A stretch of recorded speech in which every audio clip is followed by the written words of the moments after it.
Le brouillard matinal s'accrochait aux flancs escarpés de la montagne, comme une soie translucide, transformant la route départementale 47 en un ruban d'argent serpentant à travers les vallées de l'Auvergne-Rhône-Alpes.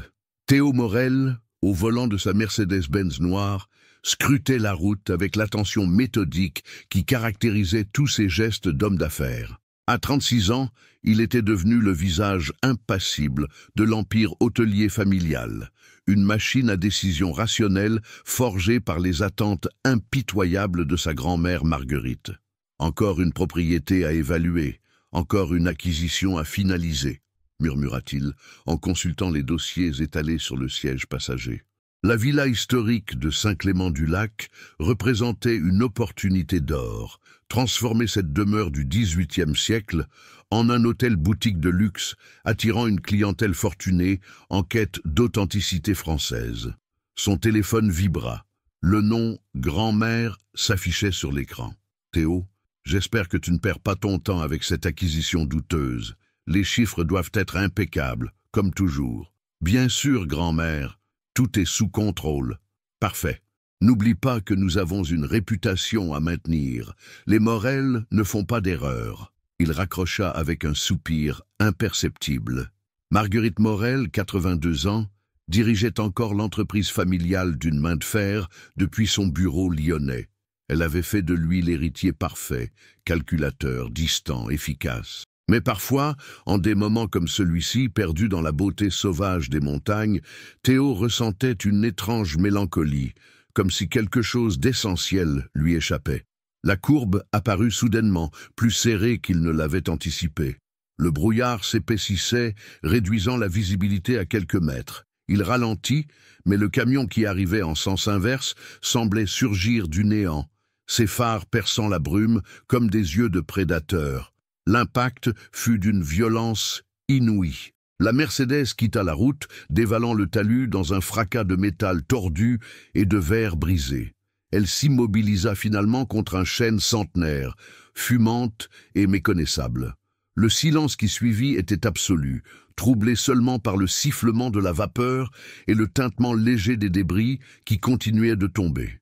Théo Morel gisait, inconscient, le visage maculé de sang, sa veste de costume déchirée révélant une chemise blanche, désormais écarlate. Ses dossiers d'affaires étaient éparpillés autour de lui, les pages s'envolant dans la brise matinale comme des oiseaux blessés. Ce fut un berger local, descendant de la montagne avec son troupeau, qui découvrit l'accident. Marcel Dubois, 68 ans, connaissait chaque recoin de ces montagnes depuis son enfance. Il comprit immédiatement la gravité de la situation et alerta les secours avec son vieux téléphone portable. « Allô, les pompiers, il y a eu un accident terrible sur la D47 près du col de la Croix-Haute. Un homme est gravement blessé. Venez vite !» L'ambulance du centre médical Sainte-Claire mit 23 minutes pour arriver sur les lieux. Émilie Rousseau, l'ambulancière, et son collègue Pierre Laurent découvrirent un homme dans la trentaine, élégamment vêtu malgré l'état de ses habits, plongé dans un coma profond. Aucun papier d'identité ne fut retrouvé immédiatement dans les décombres. Traumatisme crânien sévère, possibles fractures internes, diagnostiqua rapidement Émilie en prenant les constantes vitales. Il faut l'emmener au centre médical sans délai. La course contre la montre commença. La route sinueuse jusqu'à Saint-Clément-du-Lac semblait interminable. À l'arrière de l'ambulance, l'homme mystérieux luttait entre la vie et la mort, ses lèvres murmurant parfois des mots incompréhensibles. Le centre médical Sainte-Claire n'était qu'une modeste clinique de campagne, mais elle était dirigée par le docteur Antoine Mercier, un médecin expérimenté, qui avait choisi de servir cette communauté rurale après des années passées dans les grands hôpitaux parisiens. Quand l'ambulance arriva, sirène hurlante, toute l'équipe médicale se mobilisa. « Préparez la salle d'opération », ordonna le docteur Mercier en examinant rapidement le patient. « Élise, vous vous occupez de la surveillance post-opératoire. Cet homme va avoir besoin de soins constants. » Élise Giraud, l'infirmière en chef, acquiesça silencieusement. À 31 ans, elle était revenue à Saint-Clément après avoir fui l'agitation de Paris. Ses mains expertes et son regard compatissant avaient déjà sauvé de nombreuses vies dans cette petite clinique. Elle ne savait pas encore que l'homme qu'elle s'apprêtait à soigner changerait sa propre existence, de façon irréversible. L'opération dura 4 heures. Quand tout fut terminé, l'inconnu fut installé dans la chambre numéro 7, celle qui donnait sur le petit jardin où fleurissaient les roses trémières. Élise prit le premier tour de garde, veillant ce mystérieux patient dont l'identité demeurait un secret. Dans son sommeil artificiel, l'homme aux traits aristocratiques semblait étrangement paisible, comme libéré d'un poids invisible. Élise, en arrangeant ses oreillers, ne pouvait pas imaginer que ce visage, qu'elle trouvait déjà troublant dans son sommeil, était celui de l'homme qui avait détruit sa vie des années auparavant. Le destin venait de jouer sa première carte. 3 jours s'écoulèrent dans un silence ouaté, ponctué seulement par le bip régulier des machines médicales et les pas feutrés d'Élise dans la chambre numéro 7. Elle avait pris l'habitude de parler doucement à son patient inconscient, une technique qu'elle avait apprise durant ses années de formation. La voix humaine pouvait parfois guider les âmes perdues vers la lumière. « Bonjour, monsieur X », murmurait-elle chaque matin en ouvrant les rideaux sur le jardin fleuri. « Il fait beau aujourd'hui.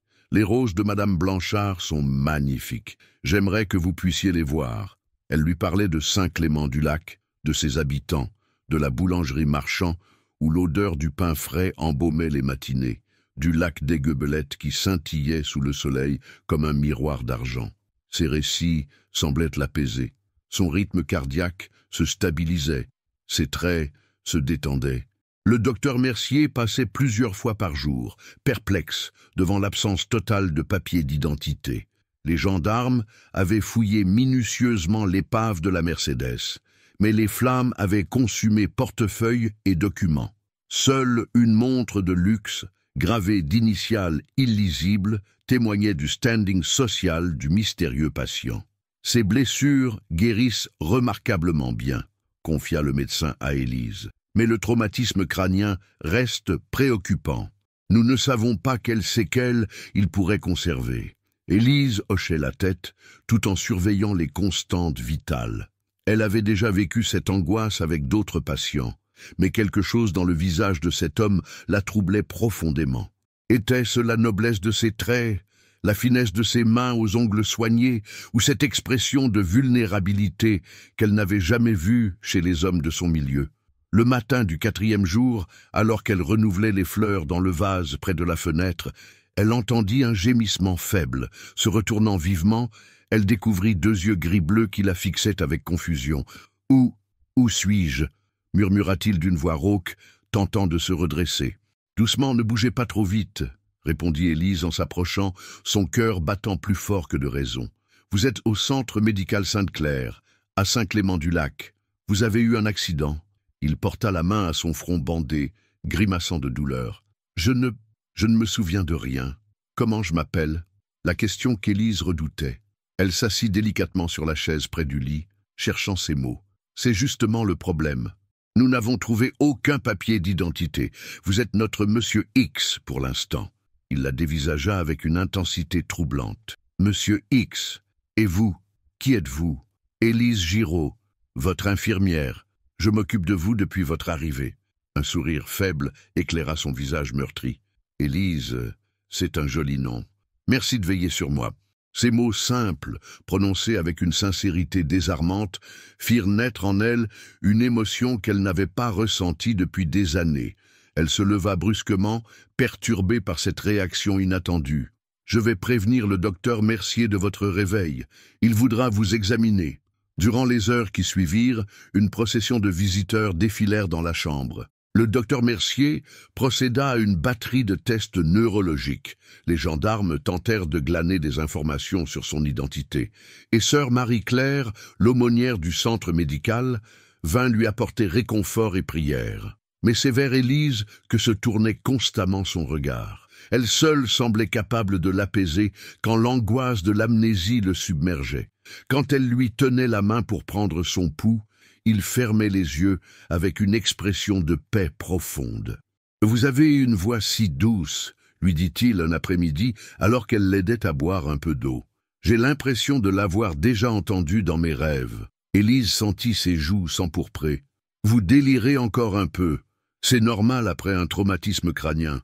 Non, je ne délire pas. Il y a quelque chose en vous qui me réconforte. Comme si vous étiez exactement la personne que j'attendais sans le savoir. » Ces paroles la bouleversèrent. Comment cet homme, qui ne savait même pas qui il était, pouvait-il exprimer avec tant de justesse ce qu'elle-même ressentait?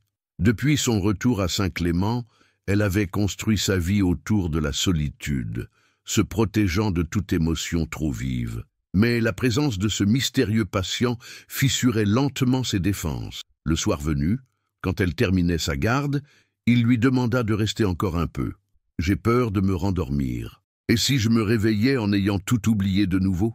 Et si j'oubliais votre visage ?» Elle s'assit à son chevet, touchée par cette vulnérabilité. « Je serai là demain matin, et tous les matins suivants, jusqu'à ce que vous soyez complètement rétabli. Promis ? » Promis. Il sourit, apaisé, et sombra dans un sommeil paisible. Élise resta encore longtemps à le regarder, se demandant pourquoi le destin avait placé cet homme sur sa route. Dans l'obscurité de la chambre, éclairée seulement par la veilleuse, elle ne pouvait pas deviner que l'homme qui touchait déjà son cœur était celui-là même qui l'avait brisé des années auparavant. Le lendemain matin, quand elle poussa la porte de la chambre avec son plateau de petit déjeuner, elle le trouva debout près de la fenêtre, contemplant le jardin. « Bonjour, Élise, » dit-il sans se retourner. « Vous aviez raison, les roses sont magnifiques. » Et dans sa voix, pour la première fois depuis l'accident, elle entendit quelque chose qui ressemblait à de la joie. Une semaine s'était écoulée depuis le réveil de Monsieur X, et sa récupération physique progressait de façon remarquable. Ses blessures se refermaient, les ecchymoses s'estompaient, révélant un visage aux traits nobles et harmonieux. Mais son amnésie demeurait totale, comme si sa mémoire avait été effacée d'un coup de gomme céleste. « Docteur Mercier, je me sens assez fort pour marcher un peu, » déclara-t-il ce matin-là, alors que le médecin procédait à sa visite quotidienne. « J'aimerais découvrir ce village dont Élise me parle tant. » Le docteur Mercier échangea un regard avec Élise, qui venait d'entrer dans la chambre avec les médicaments du matin. « Qu'en pensez-vous, Élise? Vous le connaissez mieux que quiconque maintenant. » Elle observa attentivement son patient. Il était vrai que sa condition s'améliorait de jour en jour, mais quelque chose dans ses yeux gris-bleus l'inquiétait. Une lueur d'impatience, peut-être même de frustration, qu'elle n'avait jamais vue auparavant. « Je pense qu'une promenade courte pourrait lui faire du bien, » répondit-elle prudemment. « Mais accompagnée, bien sûr. »« Parfait !» s'exclama-t-il avec un enthousiasme touchant. « Élise, accepteriez-vous d'être mon guide ?» Elle acquiesça, surprise par l'accélération de son rythme cardiaque. Depuis une semaine, elle passait des heures auprès de cet homme sans nom, et chaque conversation creusait un peu plus le trouble qu'elle ressentait. Il était si différent de tous les hommes qu'elle avait connus, attentionné, curieux de tout, capable d'une écoute profonde qui la déconcertait. L'après-midi même, ils sortirent ensemble du centre médical. Monsieur X s'arrêta sur le seuil, ébloui par la beauté du paysage. Saint-Clément-du-Lac s'étendait devant eux comme une carte postale. Les maisons, aux toits de tuiles rouges, descendaient en cascade vers le lac d'Aiguebelette, dont les eaux miroitaient sous le soleil d'automne. « C'est magnifique !» murmura-t-il, la voix empreinte d'émotion. « Comment peut-on vivre ailleurs quand on a connu un tel endroit ?» Élise sourit, touchée par sa réaction. « C'est exactement ce que je me suis dit quand je suis revenue ici, après Paris. » « Vous avez vécu à Paris ?» Elle hésita. Parler de son passé parisien revenait à ouvrir des blessures qu'elle préférait garder fermées. « Oui, quelques années, pour mes études d'infirmière, puis pour travailler, mais j'ai préféré rentrer ici. » Il perçut sa réticence et n'insista pas. Cette délicatesse la toucha profondément. Ils descendirent lentement la rue principale, s'arrêtant devant chaque commerce. À la boulangerie Marchand, Madame Lucille les accueillit avec sa bonhomie habituelle. « Alors, notre mystérieux patient prend l'air. Comment allez-vous, monsieur ? » « Très bien, merci à vous. Et surtout, merci pour les croissants que vous envoyez chaque matin au centre médical. Ils sont délicieux. » Madame Marchand rougit de plaisir. « Oh, mais c'est tout naturel. Élise nous a dit que vous les aimiez particulièrement. » En ressortant de la boulangerie, Monsieur X se tourna vers Élise. « Vous avez demandé des croissants spécialement pour moi. Vous aviez l'air d'apprécier le premier que je vous ai apporté, répondit-elle gênée. J'ai pensé que cela me ferait plaisir. Vous avez raison. Merci, Élise. La façon dont il prononçait son prénom, avec cette intonation particulière, fit naître en elle une chaleur qu'elle n'avait pas ressentie depuis des années. Ils continuèrent leur promenade, s'arrêtant devant l'église Saint-Pierre, dont le clocher roman dominait le village. « J'aimerais entrer, » dit-il soudain. L'intérieur de l'église baignait dans une lumière dorée filtrée par les vitraux. Monsieur X s'avança lentement vers l'autel, son visage exprimant une émotion profonde. Élise l'observait, intriguée par cette spiritualité qu'elle n'avait pas soupçonnée. « Je ne sais pas si j'étais croyant, » murmura-t-il, « mais quelque chose ici me touche, comme si cette paix, cette beauté, correspondait à quelque chose en moi. Peut-être que votre âme se souvient de ce que votre esprit a oublié, » suggéra Élise. Il se tourna vers elle, surpris par la profondeur de cette remarque. « Vous croyez à l'âme, Élise ? Je suis infirmière. J'ai vu des gens partir et d'autres revenir du seuil de la mort. Oui, je crois qu'il y a en nous quelque chose que les accidents ne peuvent pas effacer. » Ils restèrent quelques minutes dans le silence recueilli de l'église, puis ressortirent dans la lumière déclinante de l'après-midi. Leur promenade les mena naturellement vers les berges du lac où un petit sentier serpentait entre les roseaux. « L'eau est si claire, » observa Monsieur X en s'accroupissant près de la rive. « On dirait un miroir.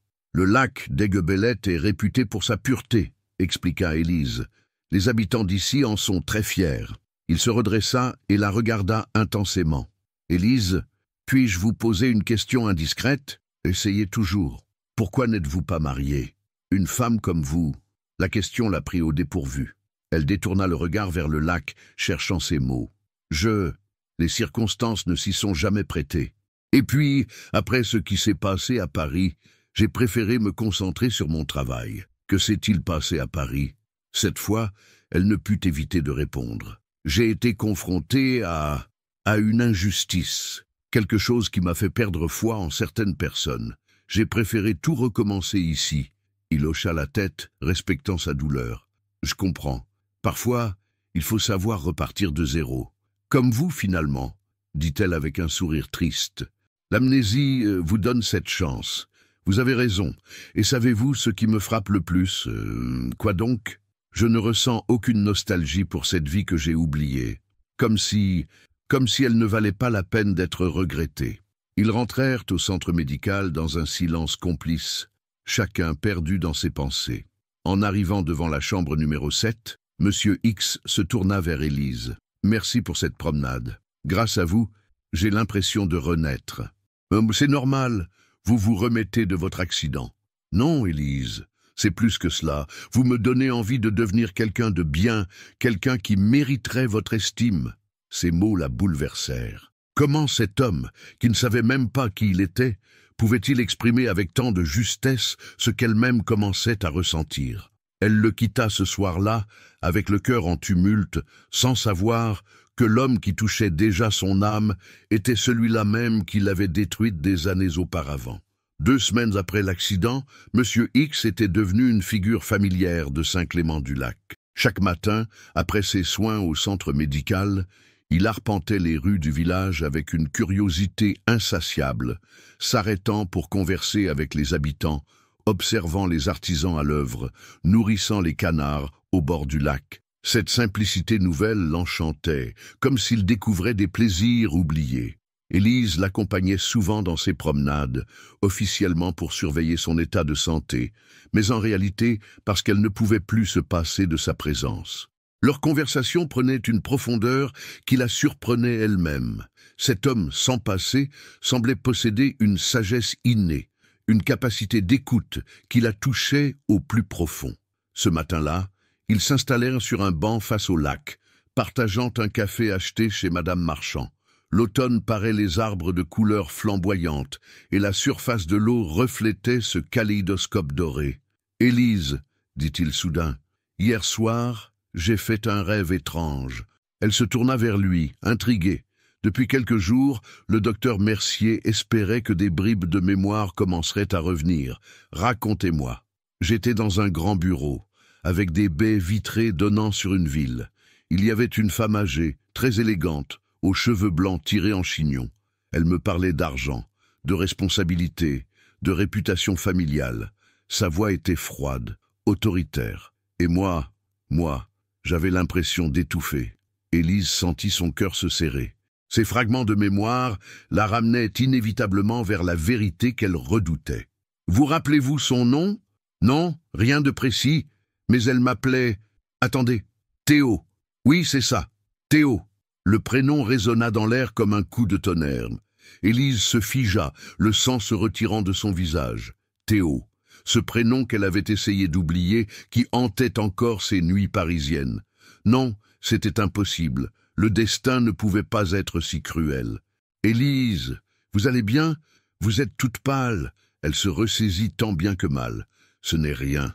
La fatigue, sans doute. Alors, vous pensez vous appeler Théo?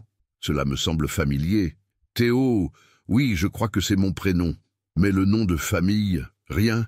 Et cette femme, dans mon rêve, elle semblait si exigeante, comme si elle attendait de moi quelque chose que je ne voulais pas donner. Élise ferma les yeux, luttant contre les souvenirs qui affluaient. Théo Morel, l'homme qui avait signé la décision responsable de la fermeture de l'aile pédiatrique de l'hôpital Saint-Louis. L'homme à cause duquel la petite Manon n'avait pas pu être opérée à temps. L'homme qu'elle avait juré de ne jamais pardonner. Élise, vous êtes sûre que ça va? Oui, pardonnez-moi, c'est juste que Théo est un joli prénom. Il vous va bien. Il sourit, rassuré. Théo et Élise. Cela sonne bien ensemble, vous ne trouvez pas? Ces mots lui transpercèrent le cœur. Comment pouvait-il dire des choses si douces alors qu'il était peut-être l'homme qu'elle haïssait le plus au monde? Mais, en le regardant, avec ses yeux gris-bleu emplis de tendresse, elle ne parvenait pas à retrouver le monstre froid qu'elle avait imaginé. « Théo » murmura-t-elle, testant le prénom sur ses lèvres. « Oui, cela vous va. » Ils restèrent silencieux quelques instants, regardant les feuilles mortes danser à la surface du lac. Puis Théo reprit la parole, sa voix plus grave. « Élise, puis-je vous dire quelque chose? Bien sûr. Ces 2 semaines auprès de vous ont été, comment dire, les plus belles de ma vie, du moins de celles dont je me souviens. J'ai l'impression d'être devenue moi-même grâce à vous. » Elle sentit les larmes monter. « Théo, vous ne devriez pas dire de telles choses. Vous ne savez pas qui vous êtes vraiment. Quand votre mémoire reviendra, quand ma mémoire reviendra, je me souviendrai de ces moments avec vous. Et j'espère que cela suffira à me rendre heureux. » Il prit sa main dans la sienne et elle ne la retira pas. Cette simple caresse éveillait en elle des émotions qu'elle croyait mortes. Comment était-ce possible? Comment pouvait-elle ressentir cela pour un homme qu'elle avait tant haï? « Théo, il faut que vous sachiez quelque chose. Mon passé à Paris... » « Chut !»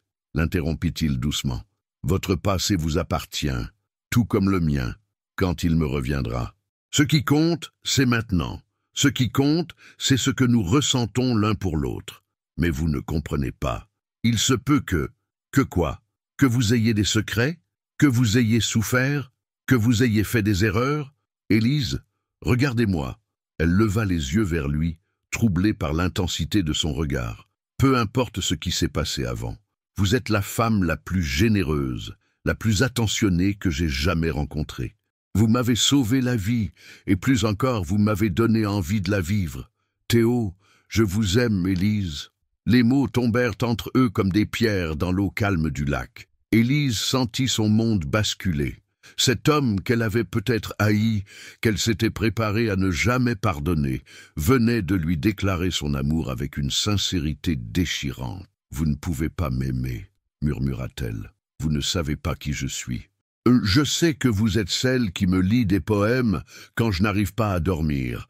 Je sais que vous pleurez en secret devant les films romantiques que nous regardons ensemble. Je sais que vous donnez la moitié de votre sandwich aux vieux chiens errants qui traînent devant le centre médical. Je sais que vous êtes celle qui donne un sens à ma nouvelle vie. » Élise se leva brusquement, bouleversée. « Il faut que je rentre. J'ai du travail. »« Élise, attendez !» Mais elle s'éloignait déjà, presque en courant, laissant Théo seul sur le banc face au lac.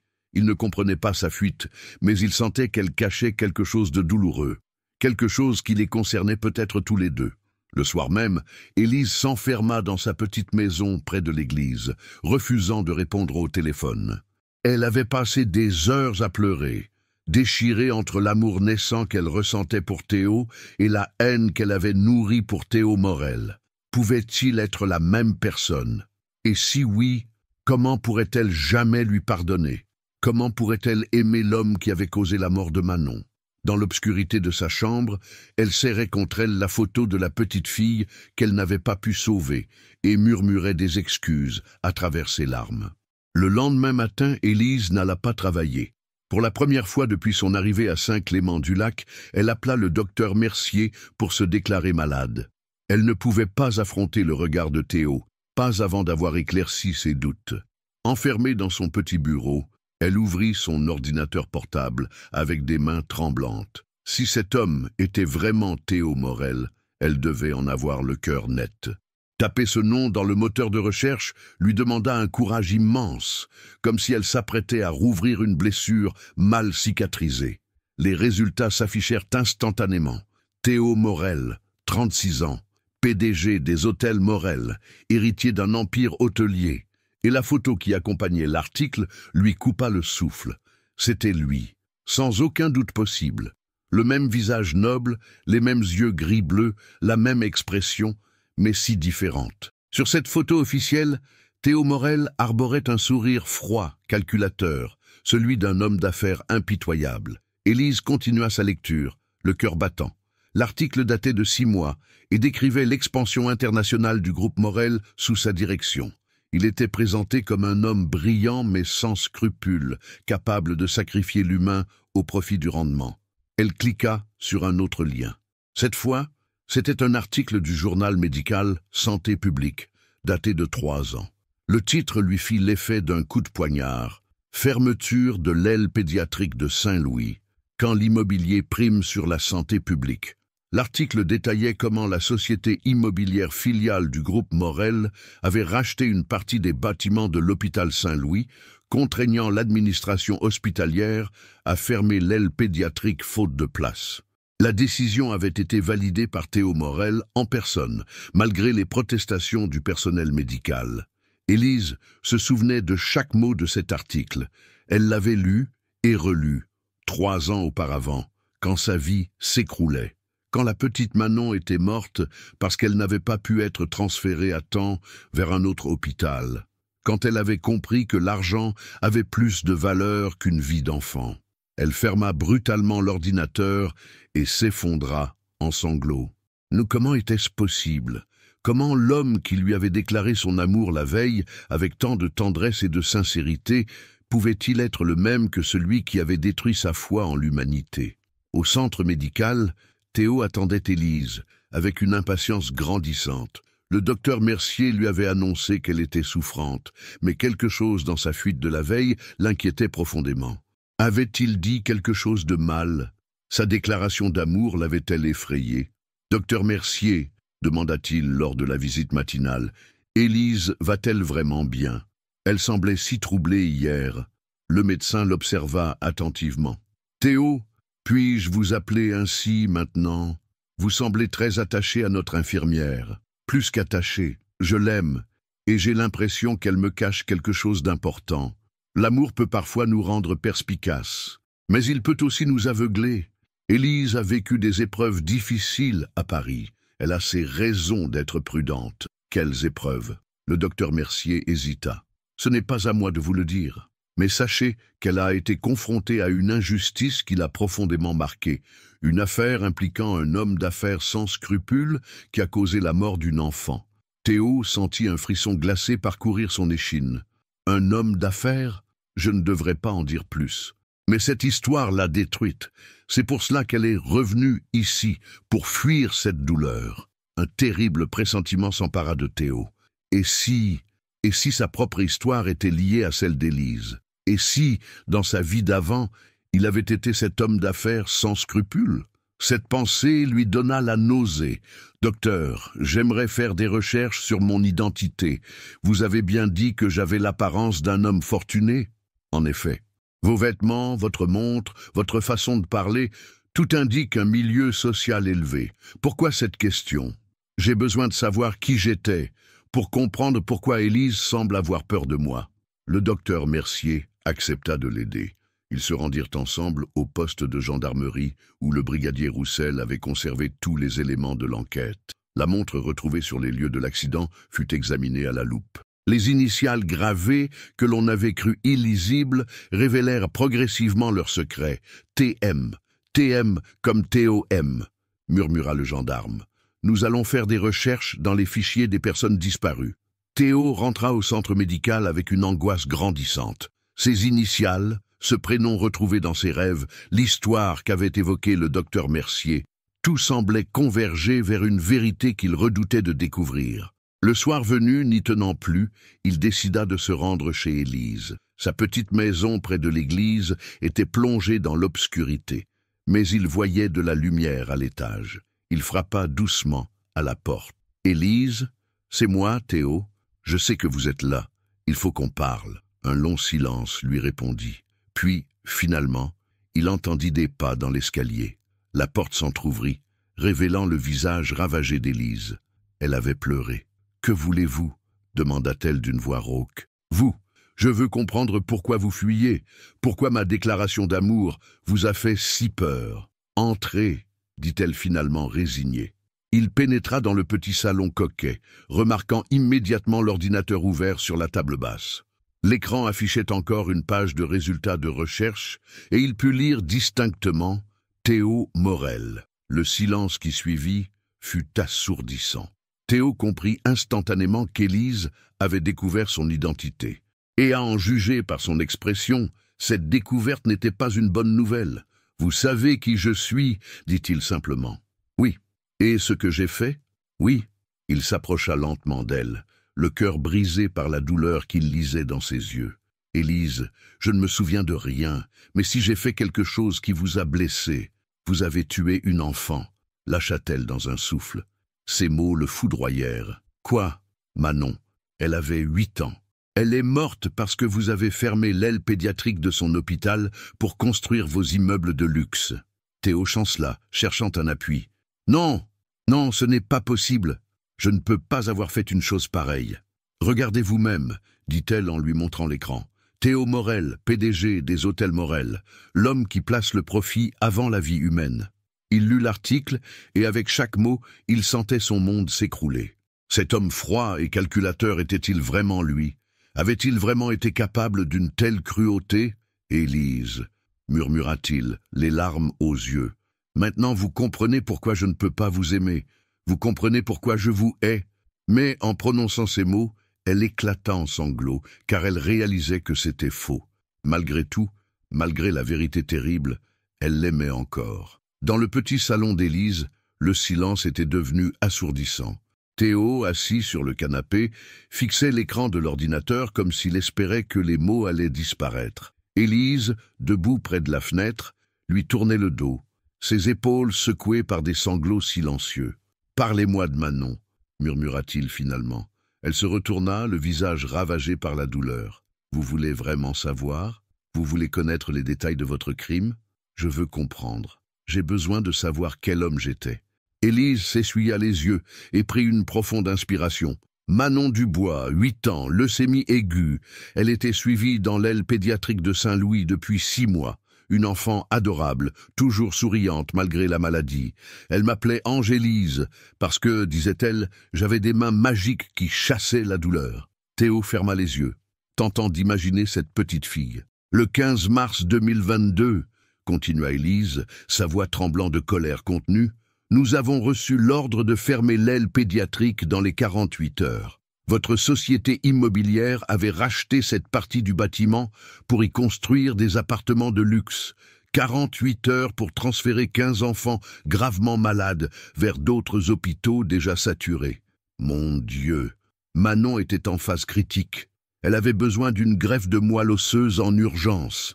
Le donneur compatible venait d'être trouvé, l'opération était programmée pour le lendemain. Mais avec la fermeture, il a fallu la transférer à Robert Debré. Élise s'arrêta, submergée par l'émotion. Théo se leva pour s'approcher d'elle, mais elle recula instinctivement. « Ne me touchez pas !» Continuez, je vous prie, j'ai besoin de savoir. L'ambulance est tombée en panne sur le périphérique. 20 minutes d'attente sous la pluie. Quand nous sommes enfin arrivés à Robert-Debré, l'état de Manon s'était dégradé. L'opération a dû être reportée. Théo sentait sa poitrine se serrer à chaque mot. Elle est morte 3 jours plus tard. 3 jours. Si elle était restée à Saint-Louis, si votre cupidité n'avait pas... Sa voix se brisa. Elle s'effondra sur une chaise, le visage entre les mains. Ses derniers mots ont été « Dis à Angélise que je l'attendrai dans le ciel. Elle est morte en me souriant, Théo. » En me souriant. Un silence de plomb s'abattit sur la pièce. Théo, anéanti, se laissa tomber sur le canapé. Comment avait-il pu être cet homme? Comment avait-il pu prendre une décision qui coûterait la vie à une enfant? Après sa mort, reprit Élise d'une voix brisée, j'ai mené ma propre enquête. J'ai découvert que la vente était parfaitement légale, mais moralement révoltante. Votre société avait fait pression sur l'administration hospitalière en menaçant de retirer ses dons caritatifs. Vous avez personnellement validé la transaction, malgré les avertissements du personnel médical. Élise, il y a eu une enquête interne. Bien sûr, rien d'illégal n'a été prouvé, juste une petite fille morte et une infirmière brisée qui a préféré fuir Paris plutôt que de continuer à côtoyer un système où l'argent vaut plus qu'une vie d'enfant. Théo releva la tête, les yeux rougis. Combien d'autres vies ai-je brisées? Je ne sais pas. Et franchement, je ne veux pas savoir. Une seule mort suffit à faire de vous un monstre à mes yeux. Il se leva brusquement, arpentant la petite pièce comme un animal en cage. Mais je ne me souviens de rien. Cet homme dont vous me parlez, oh, ce n'est pas moi, pas l'homme que je suis devenu. C'est pourtant le même corps, le même visage, la même âme. L'amnésie ne change pas qui vous êtes fondamentalement. Vous avez tort, explosa-t-il. L'homme qui vous a fait souffrir n'aurait jamais nourri les canards du lac. Il n'aurait jamais pleuré en écoutant les histoires de Madame Marchand. Il n'aurait jamais... Non, il n'aurait jamais quoi? Il n'aurait jamais aimé une infirmière de village comme je vous aime. Ces mots claquèrent dans l'air comme une gifle. Élise le regarda, déchirée entre la colère et une émotion qu'elle refusait d'admettre. « Vous n'avez pas le droit de me dire ça, pas après ce que vous avez fait. J'ai le droit de vous dire ce que je ressens, parce que mes sentiments, eux, sont réels, tout comme les vôtres. Mes sentiments? Oui, vous m'aimez aussi, n'est-ce pas? C'est pour ça que vous pleurez, c'est pour ça que découvrir mon identité vous fait si mal. Si vous ne ressentiez rien pour moi, ma véritable identité vous serait indifférente. » Élise vacilla sous la justesse de cette remarque. Il avait raison. Si elle n'avait éprouvé que de la haine, la révélation l'aurait soulagée. Mais elle souffrait parce qu'elle s'était attachée à lui, parce qu'elle avait cru en l'homme qu'il était devenu. « Cela ne change rien, » murmura-t-elle. « Manon est morte à cause de vous. À cause de l'homme que j'étais, pas de celui que je suis. C'est la même personne. Non, l'homme que j'étais n'aurait jamais passé 1 heure à regarder un coucher de soleil. Il n'aurait jamais trouvé la paix dans une église de village. Il n'aurait jamais découvert la beauté dans la simplicité. Cet homme-là est mort dans l'accident, Élise. Celui qui vous parle est né dans cette clinique, sous vos soins. » Elle le dévisagea, troublée par la passion qui vibrait dans sa voix. Pouvait-on vraiment renaître? Pouvait-on devenir quelqu'un d'autre? Même si c'était vrai, dit-elle faiblement. Comment pourrais-je oublier? Comment pourrais-je regarder votre visage sans voir celui de Manon? Comment pourrais-je aimer les mains qui ont signé son arrêt de mort? Théo s'approcha d'elle lentement comme on approche un animal blessé, parce que ces mêmes mains peuvent aussi guérir. Parce que cet homme nouveau peut honorer la mémoire de Manon en devenant ce que l'ancien n'était pas. Théo, donnez-moi une seule chance de racheter les crimes de mon passé. » Élise le regarda longuement, son cœur déchiré entre l'amour et la haine, entre l'espoir et le désespoir. Puis, dans un souffle, elle prononça les mots qui allaient changer leurs 2 vies. « Partez. » « Élise, partez, je ne veux plus vous voir. Jamais. » Il recula comme frappé par une lame invisible. « Vous ne pensez pas ce que vous dites? Si, je vous hais, Théo Morel. Je vous hais pour ce que vous avez fait, et je me hais de vous avoir aimé. Maintenant, sortez de chez moi. » Il la regarda une dernière fois, gravant dans sa mémoire ce visage qu'il ne reverrait peut-être jamais, puis sortit dans la nuit froide d'automne. Derrière lui, Élise s'effondra sur le sol, déchirée par une douleur qu'elle ne savait plus nommer.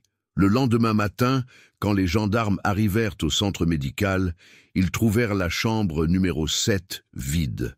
Théo Morel avait disparu, laissant seulement une note sur l'oreiller. « Merci pour tout, je ne vous oublierai jamais. » Théo avait marché toute la nuit. Ses pas l'avaient mené instinctivement vers le lac d'Aiguebelette, où il s'était assis sur le banc qui était devenu leur refuge, à Élise et lui. L'aube se levait lentement, peignant le ciel de nuances rosées qui se reflétaient dans l'eau calme. Mais cette beauté qu'il avait appris à chérir ne lui procurait plus aucune paix.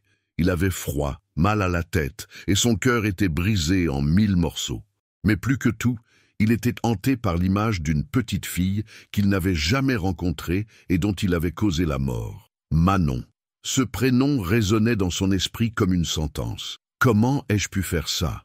murmura-t-il au lac silencieux. « Comment ai-je pu être cet homme ?» Il fouilla dans sa mémoire, tentant désespérément de retrouver des souvenirs de cette époque. Quelques images floues commençaient à revenir.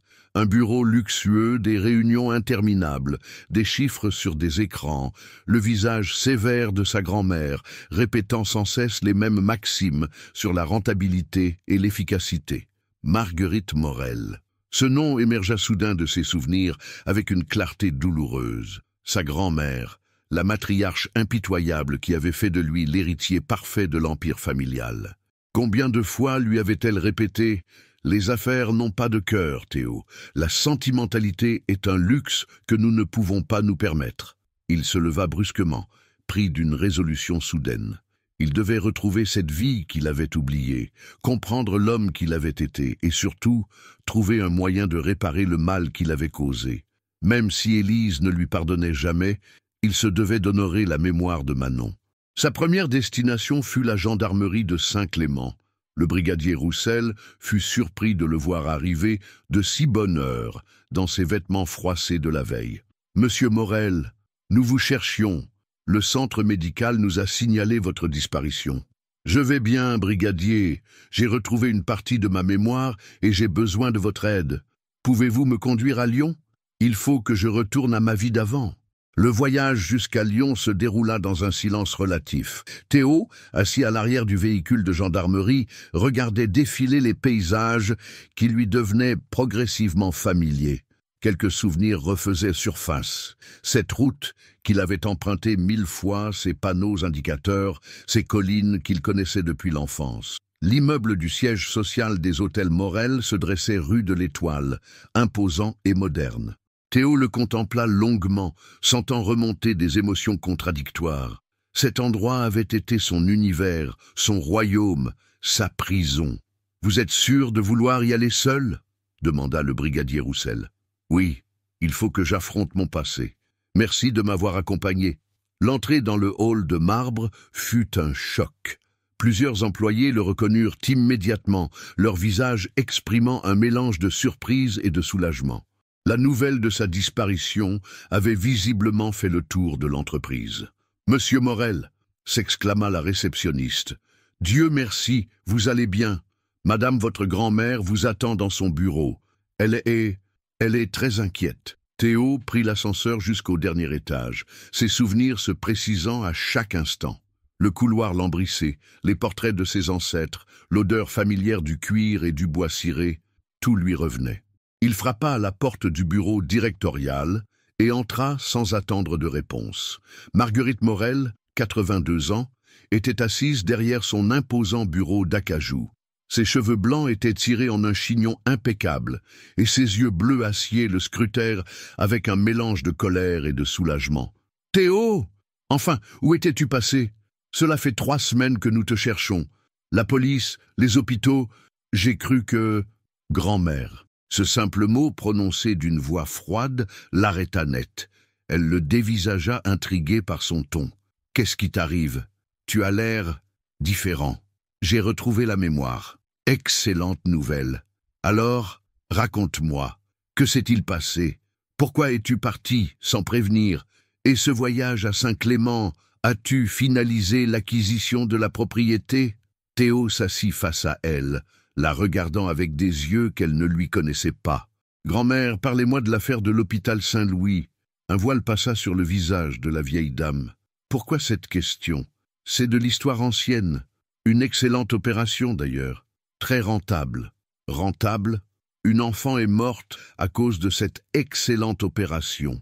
Marguerite haussa les épaules avec une indifférence qui glaça Théo. Les hôpitaux publics ferment des services tous les jours. Ce n'est pas notre responsabilité s'ils sont mal gérés. Nous avons simplement saisi une opportunité commerciale. Vous m'avez fait signer cette transaction. Vous m'avez poussé à fermer cette aile pédiatrique. Bien sûr, c'était la décision logique. Théo, qu'est-ce qui te prend? Tu n'as jamais eu de scrupules concernant nos affaires. C'est justement le problème. Je n'avais pas de scrupules. Vous avez fait de moi un monstre. Marguerite se leva brusquement, ses yeux lançant des éclairs. Un monstre? Théo, je t'ai fait héritier du plus grand empire hôtelier d'Europe. Je t'ai donné richesse, pouvoir, respect. Vous m'avez privé d'humanité. L'humanité est un luxe. Je t'ai enseigné la réalité du monde des affaires, sans pitié, sans sentiment, sans faiblesse. Théo se leva à son tour, tremblant de colère. Cette faiblesse que vous méprisez, c'est ce qui fait de nous des êtres humains. Cette petite fille qui est morte, elle s'appelait Manon, Manon Dubois. Elle avait 8 ans. Et alors, je vais passer le reste de ma vie à racheter sa mort. Le silence qui suivit fut glacial. Marguerite dévisagea son petit-fils comme si elle le voyait pour la première fois. « Qu'est-ce qui t'est arrivé, Théo? Tu n'es plus le même. » « Non, je ne suis plus le même. L'accident m'a ouvert les yeux. J'ai découvert qui je pouvais être quand je n'étais plus sous votre emprise. »« Mon emprise? Théo, je suis ta famille. Tout ce que j'ai fait, c'était pour toi. Vous avez fait de moi votre créature. Un homme sans âme, sans conscience, capable de sacrifier des vies d'enfants pour quelques millions d'euros. Mais c'est fini. » Il se dirigea vers la porte, mais la voix de sa grand-mère l'arrêta. « Où vas-tu? Tu as des responsabilités. L'entreprise a besoin de toi. » Théo se retourna une dernière fois. « L'entreprise survivra sans moi. Moi, je n'aurais pas survécu avec elle. Si tu pars, tu perds tout. L'héritage, la fortune, tout. Parfait. J'ai déjà perdu l'essentiel. L'estime de la seule femme que j'ai jamais aimée. Le reste ne m'intéresse plus. » Il sortit du bureau, laissant Marguerite Morel seule avec sa colère et son incompréhension. Dans l'ascenseur qui le descendait vers le hall, Théo se sentait étrangement libéré. Pour la première fois de sa vie, il venait de faire un choix dicté par sa conscience, plutôt que par le profit. Maintenant, il fallait qu'il trouve un moyen de réparer le mal qu'il avait causé, et peut-être, un jour, de reconquérir le cœur d'Élise. Les semaines qui suivirent la rupture de Théo, avec sa grand-mère, furent un tourbillon d'activités frénétiques. Installé dans un modeste hôtel du Vieux-Lyon, loin du luxe de son ancienne vie, il entreprit une quête de rédemption qui l'obsédait jour et nuit. Sa première démarche fut de retrouver la famille de Manon Dubois. Les Dubois habitaient un petit appartement de Belleville, un quartier populaire de Paris. Jean-Michel Dubois, ouvrier métallurgiste, et sa femme, Catherine, aide-soignante, avaient été anéantis par la perte de leur fille unique. Théo sonna à leur porte un matin de novembre, le cœur battant. Catherine Dubois lui ouvrit, une femme de 40 ans, aux traits tirés par le chagrin. Quand il se présenta, elle pâlit et voulut refermer la porte. « Madame Dubois, attendez, je vous prie, j'ai des choses importantes à vous dire. »« Vous êtes celui qui a tué notre fille !» cria-t-elle, alertant son mari qui accourut. Jean-Michel Dubois, un homme costaud aux mains calleuses, agrippa Théo par le col. « Qu'est-ce que vous venez faire ici? Vous n'avez pas fait assez de mal? Monsieur Dubois, je sais que ma présence vous fait souffrir, mais laissez-moi vous expliquer. J'ai quelque chose à vous proposer. » « Nous proposer? De l'argent? Vous croyez que votre fortune peut racheter la vie de Manon? Non, l'argent ne peut rien racheter, mais il peut peut-être servir à éviter que d'autres enfants subissent le même sort. » Intrigués malgré eux, les Dubois acceptèrent de l'écouter. Dans leur petit salon, face aux photos de Manon qui souriait depuis tous les murs, Théo expliqua son projet. « Je veux créer une fondation en mémoire de votre fille, Une fondation qui financera les soins pédiatriques dans les hôpitaux publics, qui construira de nouvelles ailes, qui s'assurera qu'aucun enfant ne soit jamais sacrifié au profit immobilier. Catherine sanglotait silencieusement. Pourquoi? Pourquoi maintenant? Parce que j'ai rencontré quelqu'un qui m'a ouvert les yeux. Quelqu'un qui a aimé Manon et qui souffre encore de sa mort. Élise Giraud. Le nom fit sursauter Catherine. Élise? L'ange Élise? Vous connaissez Élise? Elle m'a soigné après un accident, sans savoir qui j'étais. Et quand elle l'a découvert, elle vous a chassé, compléta Jean-Michel avec une satisfaction amère. Bien fait. Élise était la seule à vraiment aimer notre petite. Elle était présente les derniers jours. Elle a même organisé ses obsèques quand nous étions trop bouleversés. Théo sentit son cœur se serrer. Élise avait fait tout cela? Elle avait accompagné cette famille dans son deuil. Monsieur et Madame Dubois, acceptez-vous que je crée cette fondation au nom de Manon? Les parents échangèrent un long regard. Finalement, Catherine hocha la tête. Si cela peut éviter à d'autres parents de vivre notre enfer, oui, mais nous voulons être impliqués. Nous voulons nous assurer que l'argent sera bien utilisé. Bien sûr, vous serez membre du conseil d'administration. Dans les semaines qui suivirent, Théo liquida méthodiquement ses biens personnels, sa collection d'art, ses voitures de luxe, son appartement parisien, sa villa sur la Côte d'Azur, tout fut vendu. Chaque euro fut versé dans la Fondation Manon, qu'il créa officiellement en décembre. Le siège de la Fondation fut installé dans un ancien dispensaire de Belleville, entièrement rénové. Sur la plaque de l'entrée, on pouvait lire « Fondation Manon Dubois », pour que chaque enfant ait droit aux soins. En dessous, une photo de la petite fille souriante. Théo s'installa dans un studio au-dessus du dispensaire, menant une vie monacale entièrement dédiée à son œuvre de réparation. Il visitait les hôpitaux, rencontrait les médecins, étudiait les besoins, distribuait les fonds. En 6 mois, la Fondation avait déjà financé la rénovation de 3 services pédiatriques et la construction d'une nouvelle aile à l'hôpital de Créteil. Mais malgré cette activité intense, Élise ne quittait jamais ses pensées. Chaque soir, seul dans son petit appartement spartiate, il lui écrivait des lettres qu'il ne postait jamais. Des lettres où il lui racontait sa nouvelle vie, ses efforts pour honorer la mémoire de Manon, son amour inchangé pour elle. Un jour de printemps, Catherine Dubois le trouva particulièrement abattu dans son bureau de la Fondation. « Théo, qu'est-ce qui vous arrive ?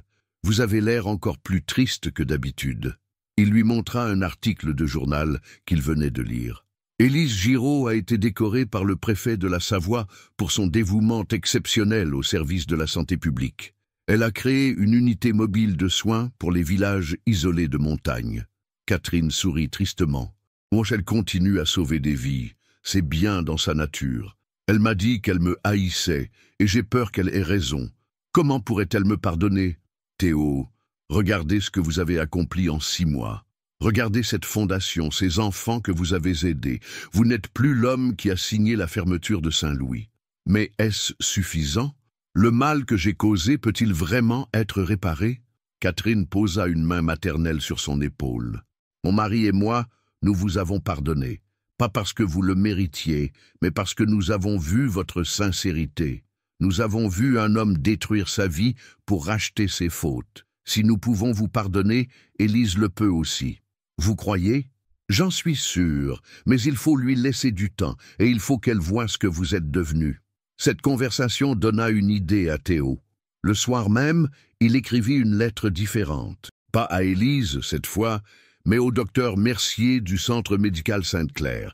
Il lui expliquait la création de la Fondation Manon et proposait de financer entièrement la modernisation du centre médical. « Je sais qu'Élise ne veut pas me voir », écrivait-il, « mais j'aimerais que quelque chose de bien naisse là où elle travaille, comme un signe que l'homme qu'elle a soigné a vraiment changé. » La réponse du docteur Mercier arriva 15 jours plus tard. Il acceptait l'aide financière et proposait d'inaugurer les nouveaux équipements lors d'une cérémonie en juillet. « Mademoiselle Giraud ne sait rien de votre implication », précisait-il. « À vous de décider si vous voulez vous montrer ou rester dans l'ombre. » Théo contempla longuement cette lettre. Julie, l'été à Saint-Clément-du-Lac.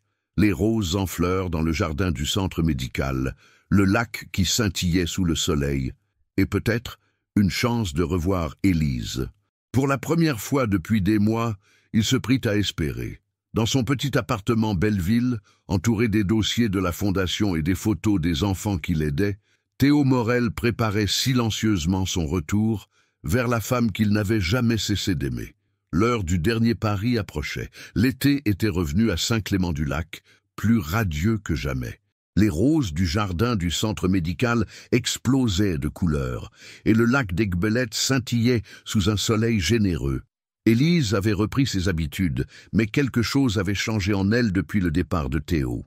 Une mélancolie sourde s'était installée, qu'elle tentait vainement de chasser par un surcroît d'activité. Elle avait créé son unité mobile de soins, parcourant les villages isolés de la montagne, pour apporter assistance médicale aux populations les plus reculées.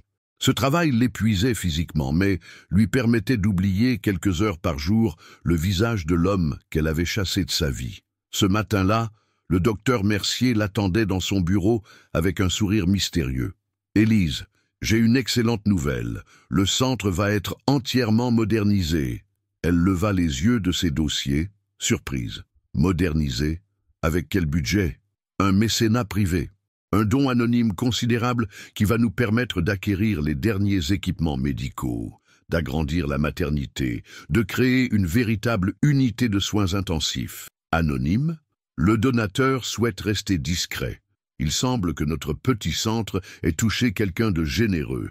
L'inauguration aura lieu dans 3 semaines. Le préfet sera présent, ainsi que plusieurs personnalités du monde médical. Élise hocha la tête distraitement. Depuis des mois, elle avait appris à se méfier des gestes de générosité des riches. Combien d'entre eux donnaient de la main droite ce qu'ils avaient volé de la main gauche? Les travaux commencèrent immédiatement. En quelques semaines, le centre médical se transforma. De nouveaux bâtiments sortirent de terre, les équipements les plus modernes furent installés, et le personnel fut renforcé. Élise ne pouvait qu'admirer l'efficacité de cette transformation, même si elle restait sceptique sur les motivations du mystérieux donateur. Un après-midi, alors qu'elle supervisait l'installation d'un nouveau scanner, sœur Marie-Claire vint la rejoindre dans le couloir. « Élise, ma chère, vous avez l'air si triste ces derniers temps. »« Je vais bien, ma sœur. »« Non, vous n'allez pas bien. Vous portez votre chagrin comme un cilice. » « Cela concerne-t-il notre mystérieux patient de l'automne dernier ?» Élise sursauta. Peu de gens, au centre médical, savaient ce qui s'était passé entre Théo et elle. Pourquoi cette question? Parce que j'ai prié pour lui tous les jours depuis son départ, et j'ai prié pour vous aussi. Vous l'aimiez, n'est-ce pas, sœur Marie-Claire? L'amour véritable ne disparaît pas comme ça, ma chère enfant. Même quand il nous fait souffrir, même quand il nous semble impossible. Ces paroles touchèrent Élise au cœur. Oui, elle aimait encore Théo, malgré tout ce qu'elle savait de lui, malgré la mort de Manon, malgré sa propre colère. Cette vérité la hantait jour et nuit. Que dois-je faire, ma sœur? Prier et avoir foi en la capacité de l'être humain à changer, à se racheter. Votre Théo, pardonnez-moi, monsieur X, n'était-il pas devenu quelqu'un de différent sous vos soins? Si, mais... Alors, peut-être que son amnésie était un don du ciel, une chance de renaître. Le jour de l'inauguration arriva enfin.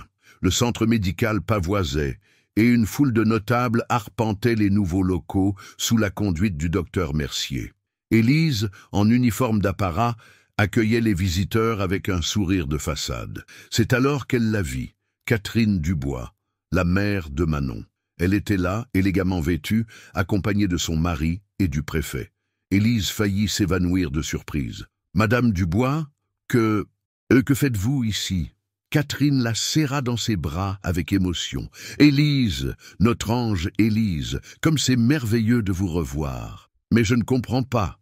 Comment êtes-vous ?»« Nous sommes ici en tant que représentants de la Fondation Manon, » expliqua Jean-Michel Dubois. « C'est la fondation qui finance cette modernisation. La Fondation Manon. Créée en mémoire de notre fille, dit Catherine, les larmes aux yeux, pour que plus jamais un enfant ne meure faute de soins appropriés. » Élise chancela. Qui a créé cette fondation? Les Dubois échangèrent un regard complice. Quelqu'un qui a compris l'ampleur de ses erreurs. Quelqu'un qui consacre maintenant sa vie à réparer le mal qu'il a causé. « Théo, » murmura Élise, « il nous a tout raconté. Comment il vous a rencontré? Comment vous l'avez soigné? Comment vous avez découvert son identité? Il nous a parlé de son amour pour vous, aussi. » Élise s'assit lourdement sur une chaise, submergée par l'émotion. « Il a vraiment créé une fondation au nom de Manon? Plus que cela, » intervint Catherine. « Il a tout donné, sa fortune, ses biens, sa position sociale. Il vit maintenant dans un petit studio à Belleville et travaille 18 heures par jour pour la fondation. En un an, il a financé la rénovation de 6 services pédiatriques. Des centaines d'enfants ont été sauvés grâce à lui, » ajouta Jean-Michel. « L'homme qui a causé la mort de notre fille sauve maintenant d'autres enfants. C'est troublant, mais c'est beau aussi. » Élise pleurait silencieusement. « Où est-il? Il n'est pas venu? » « Il voulait venir, » dit Catherine doucement. « Mais il avait peur de votre réaction. Il reste persuadé que vous le haïssez. Je ne sais plus. » Élise, regardez autour de vous. Regardez ce centre médical, ces équipements qui vont sauver des vies. Regardez cette fondation qui porte le nom de notre fille. Cet homme a changé, vraiment changé. Le reste de la cérémonie passa comme dans un brouillard. Élise accomplissait machinalement ses tâches d'hôtesse, mais son esprit était ailleurs. Théo avait vraiment tout sacrifié pour racheter ses fautes. Il avait fait de la mémoire de Manon une force de bien. Le soir venu, après le départ des invités, elle se retrouva seule dans le nouveau hall d'accueil. Sur le mur, une plaque de marbre portait une inscription.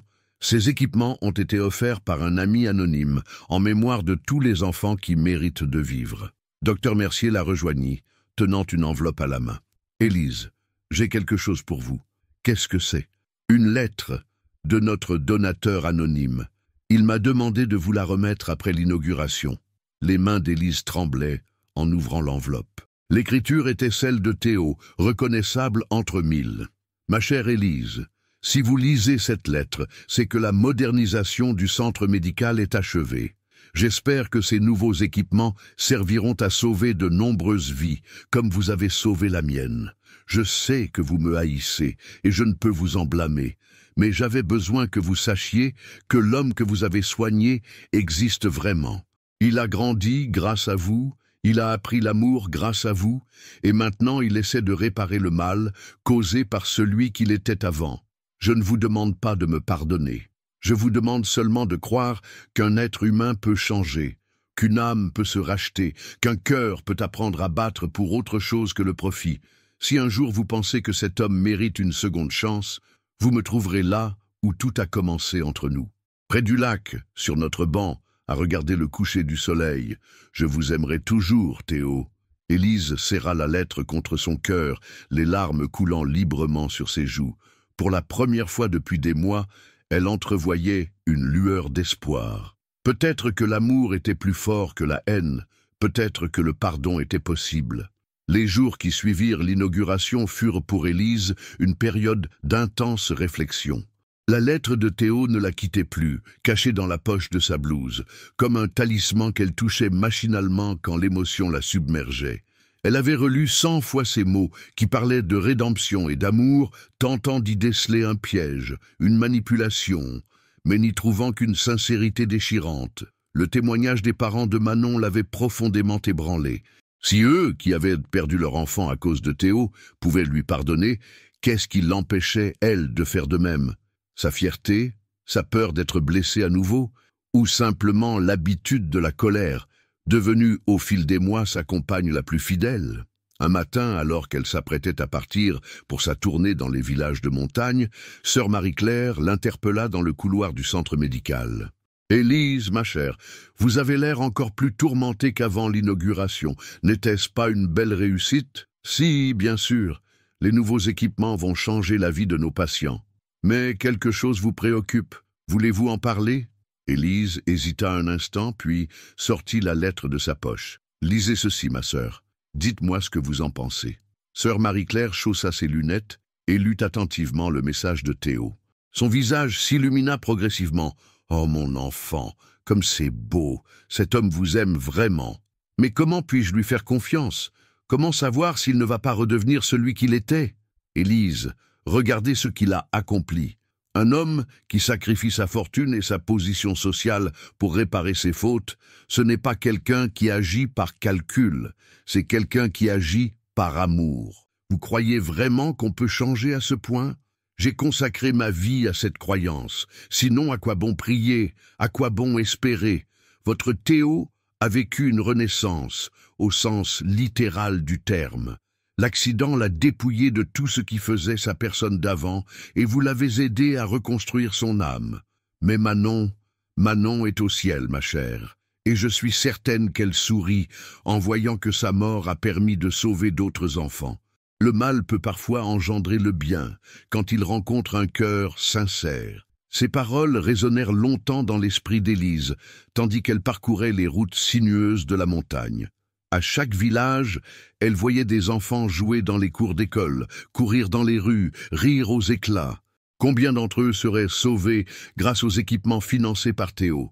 Combien d'autres enfants, dans d'autres hôpitaux, bénéficiaient déjà des actions de la Fondation Manon? Le soir venu, elle s'arrêta au sommet du col de la Croix-Haute, là même où Théo avait eu son accident un an auparavant. Le panorama était saisissant. La vallée s'étendait à perte de vue, ponctuée par le lac d'Aiguebelette qui brillait comme un joyau sous les derniers rayons du soleil. « Manon, » murmura-t-elle en regardant le ciel qui se teintait de rose, « dis-moi quoi faire, aide-moi à comprendre. » Le vent souffla doucement dans les arbres, comme une réponse muette à sa prière. Et soudain, elle eut une révélation. Elle n'avait pas le droit de garder rancune au nom de Manon. Cette petite fille qu'elle avait tant aimée n'aurait jamais voulu que sa mort serve à alimenter la haine. Manon était généreuse, joyeuse, toujours prête à pardonner. Si elle avait pu choisir, elle aurait voulu que sa mémoire serve à créer de l'amour, pas de la rancœur. Cette nuit-là, Élise ne dormit pas. Assise près de sa fenêtre, elle contemplait les étoiles en pensant à Théo. Où était-il en ce moment? Pensait-il à elle? Espérait-il encore qu'elle lui donne cette seconde chance qu'il implorait dans sa lettre? Le lendemain matin, sa décision était prise. Elle demanda 3 jours de congé au docteur Mercier et prit le premier train pour Paris. Le voyage lui parut interminable. Dans le TGV qui filait vers la capitale, elle imaginait toutes les possibilités. Et si Théo avait changé d'avis? Et si sa transformation n'était qu'une façade? Et si elle était en train de commettre la plus grande erreur de sa vie? À Paris, elle se rendit directement dans le quartier de Belleville. La Fondation Manon occupait un bâtiment modeste mais accueillant, reconnaissable à la plaque de l'entrée où souriait le visage de la petite fille. Élise resta longtemps immobile devant cette photo, submergée par l'émotion. « Mademoiselle, vous cherchez quelqu'un ?» Une jeune femme sortait du bâtiment, une pile de dossiers sous le bras. Élise reconnut Sophie Moreau, une assistante sociale qu'elle avait croisée autrefois à l'hôpital Saint-Louis. « Sophie Moreau, Élise Giraud, quelle surprise! Que faites-vous à Paris? Je cherche Théo Morel. » Sophie sourit mystérieusement. « Oh, vous êtes donc la fameuse Élise. Il nous a tellement parlé de vous. Il vous a parlé de moi? Tous les jours ou presque. Venez, montez. Il est dans son bureau. » Elles gravèrent les escaliers jusqu'au 2e étage. Sophie frappa à une porte marquée « Direction ». « Théo, il y a quelqu'un pour vous. »« J'ai dit que je ne voulais voir personne aujourd'hui, » répondit une voix fatiguée depuis l'intérieur du bureau. « Je pense que vous devriez faire une exception, » insista Sophie avec un clin d'œil à Élise. La porte s'ouvrit et Théo apparut. Élise eut un choc. Il avait maigri, ses cheveux étaient plus longs, moins soignés, et ses vêtements simples contrastaient avec l'élégance qu'elle lui avait connue. Mais ses yeux gris-bleu étaient les mêmes, et ils s'illuminèrent en la voyant. Élise, ils se regardèrent longuement, sans parler, tandis que Sophie s'éclipsait discrètement. « Tu es venu ?» murmura-t-il finalement. « J'ai lu ta lettre, j'ai vu ce que tu as fait. Et j'ai rencontré les parents de Manon. » Un voile de tristesse passa sur le visage de Théo. « Ils t'ont parlé de moi? Ils m'ont dit qu'ils t'avaient pardonné, que tu avais changé leur douleur en espoir. Élise, je sais que ce n'est pas suffisant. Je sais que tout l'argent du monde ne ramènera pas Manon. Mais, Théo, l'interrompit-elle doucement, tais-toi et écoute-moi. Il se tut, suspendu à ses lèvres. L'homme qui a signé la fermeture de l'hôpital Saint-Louis, je ne pourrai jamais lui pardonner. Mais cet homme-là est mort dans l'accident de la route départementale 47, celui qui se tient devant moi aujourd'hui. Celui qui a tout sacrifié pour honorer la mémoire d'une petite fille, celui qui consacre sa vie à sauver d'autres enfants. Cet homme-là, je peux l'aimer. Théo chancela, n'osant croire ce qu'il entendait. Tu veux dire que... Je veux dire que j'ai une proposition à te faire. Laquelle? Élise sourit pour la première fois depuis des mois, un sourire radieux qui illumina tout son visage. Veux-tu m'épouser? Théo Morel. Les mots d'Élise résonnaient encore dans le petit bureau de la Fondation Manon, suspendu dans l'air comme une promesse inespérée. Théo la regardait, incrédule, n'osant croire que cette femme qu'il aimait par-dessus tout venait de lui demander de l'épouser. « Élise, et tu es sérieuse, plus sérieuse que je ne l'ai jamais été de ma vie. » Il fit un pas vers elle, puis s'arrêta, submergé par l'émotion. « Mais comment peux-tu, après tout ce que je t'ai fait subir? » Tu ne m'as rien fait subir, Théo. L'homme qui m'a fait souffrir n'existe plus. Celui qui se tient devant moi, celui qui a créé cette fondation, celui qui vit dans un studio miteux pour donner tout son argent aux enfants malades, cet homme-là mérite d'être aimé. Théo s'approcha lentement, comme s'il craignait qu'elle disparaisse s'il faisait un geste trop brusque. « Tu es certaine? Tu ne le regretteras pas ?» Pour toute réponse, Élise fit le dernier pas qui les séparait et posa ses mains sur son visage amaigri. « Je t'aime, Théo. J'aime l'homme que tu es devenu. J'aime ta générosité, ton repentir sincère, ta capacité à transformer le mal en bien. » Il ferma les yeux, savourant cette caresse qu'il avait cru ne plus jamais ressentir. « Élise, je t'aime tellement. Tu ne peux pas savoir comme tu m'as manqué. » Ils s'embrassèrent alors, longuement, tendrement, scellant ainsi leur retrouvailles. Dans ce baiser se mêlait toute la douleur de leur séparation, la joie de leur retrouvailles et l'espoir d'un avenir commun. Quand ils se séparèrent, Sophie Moreau apparut discrètement dans l'embrasure de la porte, un sourire radieux aux lèvres. « Alors, dois-je préparer du champagne ?»« Sophie, dit Théo en riant, je vous présente ma fiancée. »« Enfin !» s'exclama l'assistante sociale. « Vous savez qu'il ne parlait que de vous? Élise par-ci, Élise par-là. Nous commencions à croire que vous étiez un personnage imaginaire. » Les 3 semaines qui suivirent furent un tourbillon d'émotions et de préparatifs. Élise prolongea son séjour parisien pour mieux connaître l'œuvre de Théo et rencontrer les équipes de la Fondation. Elle fut impressionnée par le dévouement de ces hommes et ces femmes qui travaillaient sans relâche pour améliorer la condition des enfants hospitalisés. Théo lui fit visiter les différents services pédiatriques que la Fondation avait aidés. À chaque étape, Élise découvrait l'ampleur de la transformation de l'homme qu'elle aimait. Les médecins le connaissaient tous, les infirmières l'appelaient par son prénom, et les enfants se précipitaient vers lui avec des cris de joie. « Comment font-ils pour vous reconnaître ?» demanda-t-elle un jour, après avoir vu une petite fille courir vers Théo en criant « Monsieur Théo, je viens les voir régulièrement. Je lis des histoires, j'apporte des jouets, je discute avec les parents. Ces enfants, ils me rappellent pourquoi je fais tout ça. » Un après-midi, ils se rendirent ensemble sur la tombe de Manon, au cimetière de Belleville.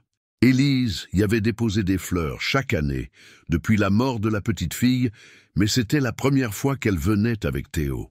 Devant la simple pierre tombale ornée d'une photo souriante, Théo s'agenouilla et posa un bouquet de roses blanches. « Manon, je vous présente Élise, votre ange Élise. Elle a accepté de m'épouser. J'espère que vous approuvez. » Élise, émue aux larmes, posa sa main sur l'épaule de Théo. « Elle approuve, j'en suis sûr. » Manon voulait que les gens soient heureux. C'était sa nature. Ils restèrent longtemps devant la tombe, unis dans un silence recueilli. Puis Théo se releva et prit la main d'Élise. « Veux-tu que nous nous marions à Saint-Clément? »« Oui, c'est là que nous nous sommes rencontrés. C'est là que tu es vraiment né. » Le retour à Saint-Clément-du-Lac fut triomphal. Toute la population du village semblait au courant de leur fiançailles, et partout où ils passaient, les habitants les félicitaient avec une joie sincère. Madame Marchand, la boulangère, pleurait de bonheur en leur offrant une brioche en forme de cœur. Le docteur Mercier rayonnait de fierté, et sœur Marie-Claire multipliait les « Dieu soit loué » avec un enthousiasme communicatif. « C'est comme un conte de fées », murmura Élise, alors qu'ils se promenaient au bord du lac, main dans la main. « Oui, mais un conte de fées qui a failli très mal finir, » répondit Théo. « Sans ton pardon, sans ta générosité, chut, c'est le passé maintenant. Parlons plutôt de l'avenir. » Ils s'assirent sur leur banc, celui où Théo avait déclaré son amour pour la première fois, celui d'où Élise s'était enfuie en larmes.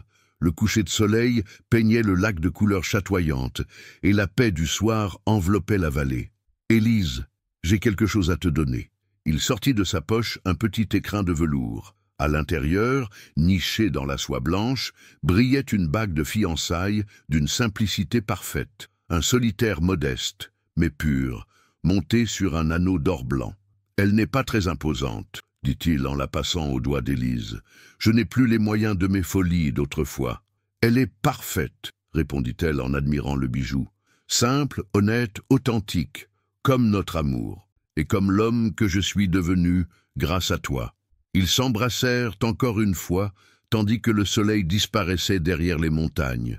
Dans quelques semaines, ils seraient mari et femme. Dans quelques mois, ils retourneraient peut-être à Paris pour diriger ensemble la Fondation Manon.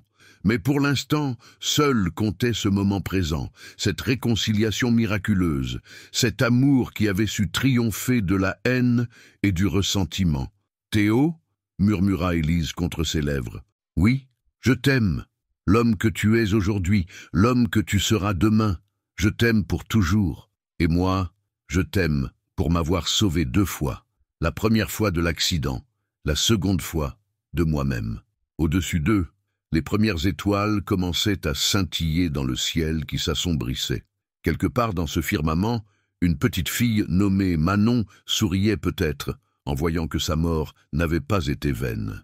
Elle avait permis de créer cet amour, cette fondation, cet espoir pour tant d'autres enfants. La mémoire du cœur, plus forte que tous les ressentiments, avait enfin triomphé. Les préparatifs du mariage transformèrent Saint-Clément-du-Lac en une ruche bourdonnante d'activités. Toute la population du village semblait s'être donné le mot pour faire de cette union un événement mémorable. Madame Marchand, la boulangère, proposait de confectionner la pièce montée gratuitement. Monsieur Dubois, le fleuriste, offrait ses services pour décorer l'église. Même Marcel, le vieux berger qui avait découvert Théo après l'accident, insistait pour jouer de l'accordéon lors de la cérémonie. « C'est incroyable », confia Élise au docteur Mercier alors qu'il déjeunait à la terrasse du café de la place. « Je ne savais pas que nous étions si populaires. Ma chère Élise, vous sous-estimez l'effet que votre histoire d'amour a eu sur nos concitoyens. Dans notre petit village, tout le monde connaît les difficultés de chacun. Ils ont vu votre tristesse après le départ de Théo. Ils ont assisté à votre renaissance quand il est revenu. Votre bonheur, c'est un peu le leur. » Théo, installé temporairement chez Élise dans sa petite maison près de l'église, participait activement aux préparatifs. Il était touchant de le voir, lui qui avait dirigé un empire hôtelier, s'investir avec la même passion dans l'organisation d'un mariage de village. Il discutait menu avec le traiteur local, aidait à installer les guirlandes dans l'église et passait des heures avec le père Benedetti pour préparer la cérémonie. « Mon fils », lui dit un jour le prêtre après une séance de préparation au mariage, « je célèbre des unions depuis 40 ans, mais rarement j'ai vu un homme aussi transformé par l'amour. Votre parcours est exemplaire. Père, je ne suis pas un exemple. Je suis juste un homme qui a eu la chance de rencontrer une femme exceptionnelle au moment où il était prêt à changer. C'est exactement cela, l'œuvre de la grâce divine. Elle nous trouve quand nous sommes disposés à la recevoir. » Les invités commençaient à arriver. Catherine et Jean-Michel Dubois furent les premiers, émus de participer au mariage de l'homme qui avait transformé leur douleur en espoir. Sophie Moreau et plusieurs membres de l'équipe de la Fondation Manon firent le voyage depuis Paris. Le docteur Mercier avait invité quelques confrères des hôpitaux que la Fondation aidait. désireux de rencontrer le mystérieux bienfaiteur. Mais la surprise la plus émouvante fut l'arrivée inattendue d'un petit groupe d'enfants, accompagnés de leurs parents et de personnel médical. C'étaient des patients des services pédiatriques aidés par la Fondation, venus spécialement pour assister au mariage de Monsieur Théo. Nous voulions le remercier, expliqua Madame Chen, la mère d'un petit garçon de 6 ans qui avait été soigné à l'hôpital Robert Debré. Sans la Fondation, mon fils ne serait plus là aujourd'hui. Participer au bonheur de Monsieur Théo, c'est notre façon de lui dire merci. Théo, découvrant ce groupe d'enfants dans le hall du petit hôtel où logeaient les invités, fondit en larmes. Voir ces petits visages souriants, ces vies sauvées grâce à son action, donnait un sens profond à toute sa démarche de rédemption. « Monsieur Théo !» cria le petit Chen en courant vers lui. « Maman a dit que vous alliez vous marier. C'est qui votre amoureuse ?» Élise, qui arrivait justement, s'agenouilla pour se mettre à la hauteur de l'enfant. « C'est moi. Je suis Élise. »« Non, vous êtes très jolie. Monsieur Théo a de la chance. » Cette spontanéité enfantine détendit l'atmosphère, et bientôt tous les adultes riaient aux éclats des réflexions innocentes des petits invités. La veille du mariage, Élise et Théo se retrouvèrent une dernière fois en tant que fiancés au bord du lac, sur leur banc devenu mythique. Le soleil se couchait dans un embrasement de couleurs, et la surface de l'eau reflétait les nuages roses du ciel. « Demain, à cette heure-ci, nous serons mariés. » murmura Élise, blottie contre l'épaule de Théo. « As-tu des regrets, des craintes ?»« Aucune. Et toi ? Juste une peur, celle de ne pas être à la hauteur de ton amour. » Élise se redressa pour le regarder dans les yeux. « Théo, tu as déjà prouvé ta valeur. Tu as sacrifié ta fortune, ta position sociale, ton confort.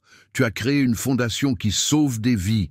Tu as transformé ton remords en action positive. Que pourrais-tu faire de plus ? T'aimer chaque jour davantage, te rendre heureuse, honorer la confiance que tu me donnes. Alors nous sommes d'accord. » Ils s'embrassèrent tendrement, puis restèrent silencieux, savourant cette dernière soirée de fiançailles. Autour d'eux, Saint-Clément-du-Lac s'endormait paisiblement, ses lumières se reflétant dans l'eau calme du lac. « Élise ? Oui ? Merci. Pourquoi ? Pour tout. Pour m'avoir soigné quand j'étais brisé.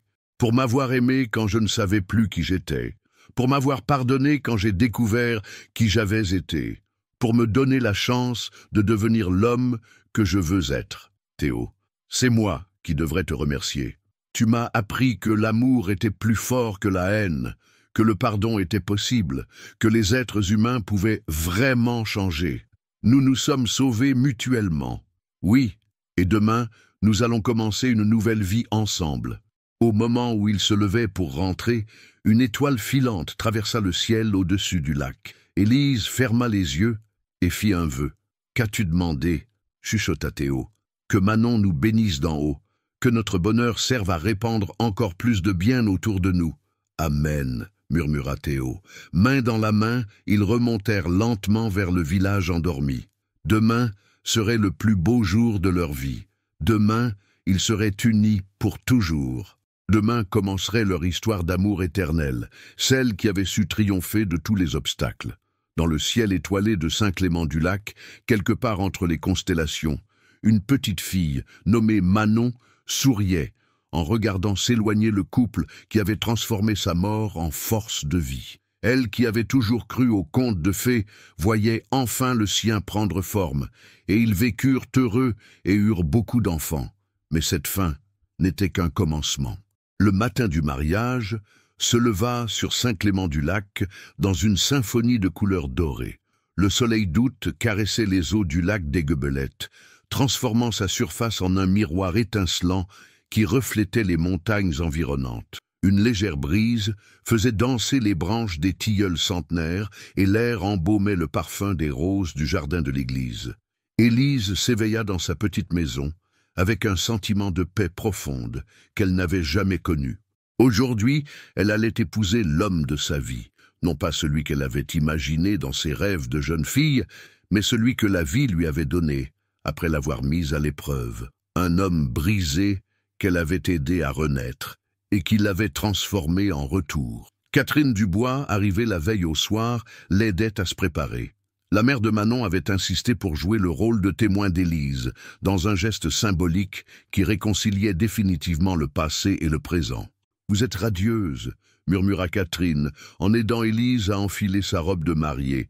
C'était une création simple mais élégante en soie ivoire, que la couturière du village avait confectionnée avec amour.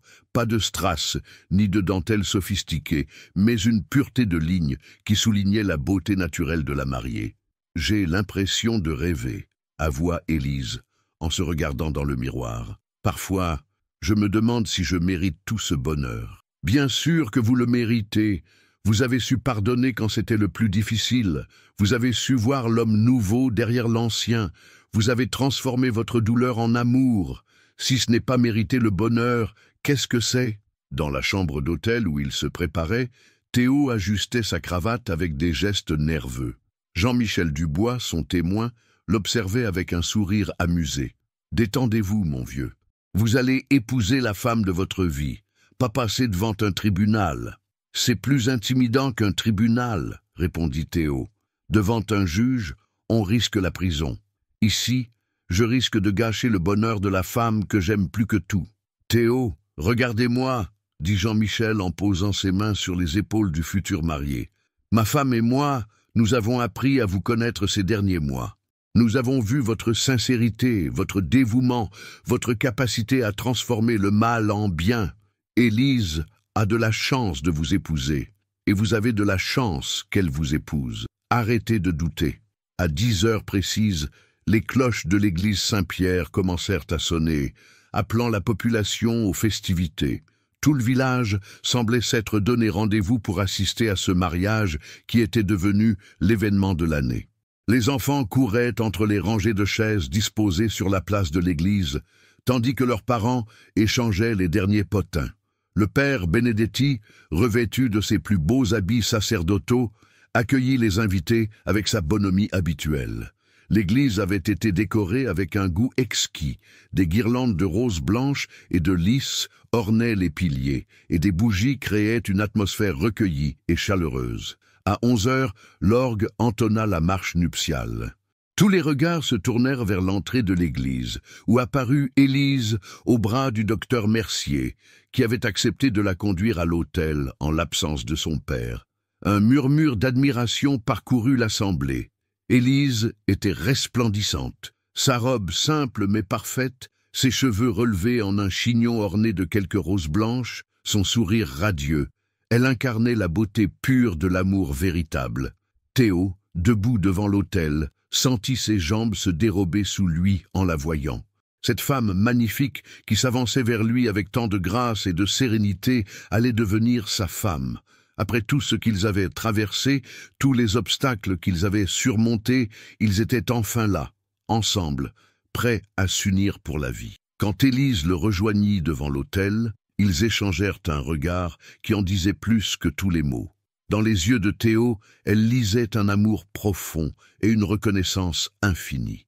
Dans ceux d'Élise, il puisait la force et la paix qu'elle lui avait toujours apportées. « Mes bien chers frères et sœurs, » commença le père Benedetti d'une voix émue, « nous sommes réunis aujourd'hui pour célébrer l'union de Théo et Élise. Leur histoire est particulière, car elle nous enseigne que l'amour véritable peut naître de la souffrance, que le pardon peut triompher de la rancœur, et que les êtres humains peuvent se transformer quand ils sont touchés par la grâce. » La cérémonie se déroula dans une atmosphère de recueillement et d'émotion. Quand vint le moment de l'échange des vœux, Théo prit les mains d'Élise dans les siennes et la regarda droit dans les yeux. « Élise, tu m'as sauvée 2 fois. La première fois, tu as soigné mon corps brisé. La seconde fois, tu as guéri mon âme. Tu m'as appris ce qu'était l'amour véritable, celui qui donne sans compter, celui qui pardonne sans condition, celui qui transforme et élève. Je promets de t'aimer, de te chérir et de t'honorer tous les jours de ma vie. Je promets de faire de notre amour une force qui rayonnera autour de nous pour aider ceux qui souffrent. » Élise, les larmes aux yeux, répondit d'une voix claire et assurée. « Théo, tu m'as appris que les êtres humains peuvent changer, que le repentir sincère peut racheter les fautes du passé, que l'amour est plus fort que la haine. Tu as transformé ta culpabilité en action positive, ta douleur en générosité. Je promets de t'aimer tel que tu es aujourd'hui et tel que tu deviendras demain. Je promets de marcher à tes côtés dans cette mission qui nous unit, honorer la mémoire de ceux qui nous ont quittés en sauvant ceux qui restent. » L'échange des alliances se fit dans un silence religieux. 2 anneaux simples en or blanc, gravés de leur prénom et de la date de ce jour béni. Quand le père Benedetti prononça enfin les mots sacramentels « Vous pouvez embrasser la mariée », l'émotion atteignit son paroxysme. Théo et Élise s'embrassèrent longuement, sous les applaudissements nourris de l'assemblée. Dans ce baiser se scellait non seulement leur union, mais aussi leur engagement commun à faire du bien autour d'eux. En sortant de l'église sous une pluie de riz et de pétales de roses, les nouveaux époux furent accueillis par les enfants de la Fondation Manon, qui agitaient des petits drapeaux français. Le petit Chêne courut vers eux et offrit à Élise un bouquet de marguerites qu'il avait cueilli lui-même. « Pour la dame de Monsieur Théo », dit-il avec son sourire angélique. Le photographe immortalisa cet instant. Théo et Élise, rayonnant de bonheur, entourés d'enfants souriants, sur le parvis de l'église de Saint-Clément-du-Lac.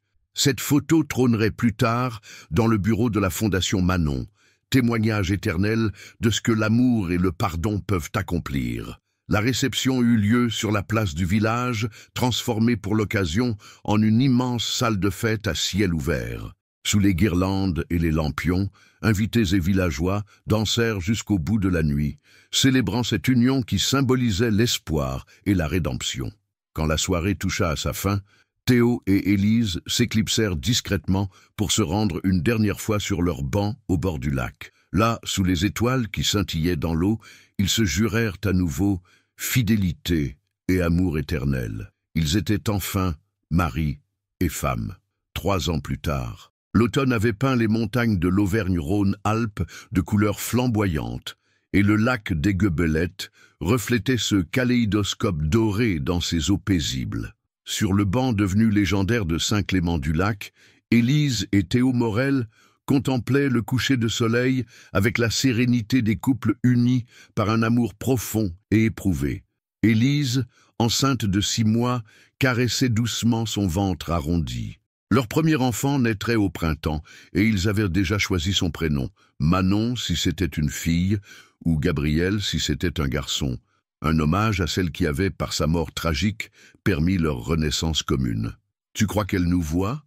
murmura Élise, en regardant les premières étoiles apparaître dans le ciel violacé. « J'en suis certain », répondit Théo en posant sa main sur celle de sa femme. « Manon veille sur nous, sur notre bonheur et sur tous les enfants que nous aidons. » La Fondation Manon avait connu un développement extraordinaire.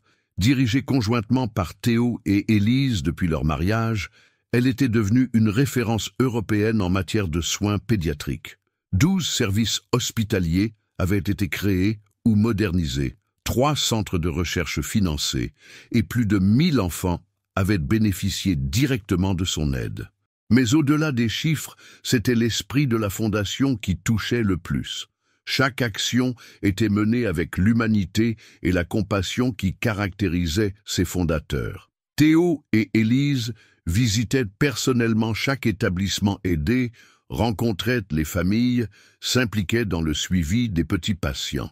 Leur histoire personnelle, devenue publique, inspirait d'autres mécènes et sensibilisait l'opinion publique. « Au fait, » dit Théo avec un sourire mystérieux, « j'ai reçu une lettre aujourd'hui, de ma grand-mère. » Élise se tourna vers lui, surprise. Depuis 3 ans, Marguerite Morel n'avait donné aucun signe de vie, ayant coupé tout contact avec son petit-fils après sa trahison. Que dit-elle? Lis plutôt. Il sortit de sa poche une enveloppe de papier verger, marquée du blason familial des Morel. L'écriture était celle, toujours ferme, de la matriarche octogénaire. « Mon cher Théo, il m'aura fallu 3 ans pour admettre que j'avais tort. 3 ans pour comprendre que tu n'avais pas trahi l'héritage familial, mais que tu l'avais magnifié d'une façon que je n'avais pas su envisager. J'ai suivi discrètement les activités de ta fondation. J'ai lu les articles qui parlent de votre travail, à Élise et toi. J'ai vu les photos de ces enfants qui sourient grâce à vous. Et j'ai compris que tu avais trouvé une richesse que l'argent ne peut pas acheter, celle du cœur. L'Empire Morel continue de prospérer sous la direction de mon nouveau directeur général, mais il manque une âme. Tu étais cette âme, et en te chassant, je l'ai perdue. Je suis vieille, Théo, mes 85 ans me pèsent, et la solitude plus encore. Si tu peux me pardonner mes erreurs passées, j'aimerais rencontrer ta femme et faire la connaissance de mon arrière-petit-enfant quand il naîtra. Je lègue par testament la totalité de mes biens personnels à la Fondation Manon. Considère cela comme ma façon de racheter les fautes que je t'ai fait commettre. Ta grand-mère qui t'aime, malgré tout et à cause de tout. Marguerite. Élise, émue, essuya une larme. Elle a compris. Enfin. Veux-tu que nous allions la voir? Bien sûr. Elle fait partie de ton histoire, donc de la nôtre, et notre enfant aura le droit de connaître son arrière-grand-mère. Ils passèrent encore 1 heure sur leur banc, parlant de l'avenir avec cette confiance tranquille que donne l'amour véritable.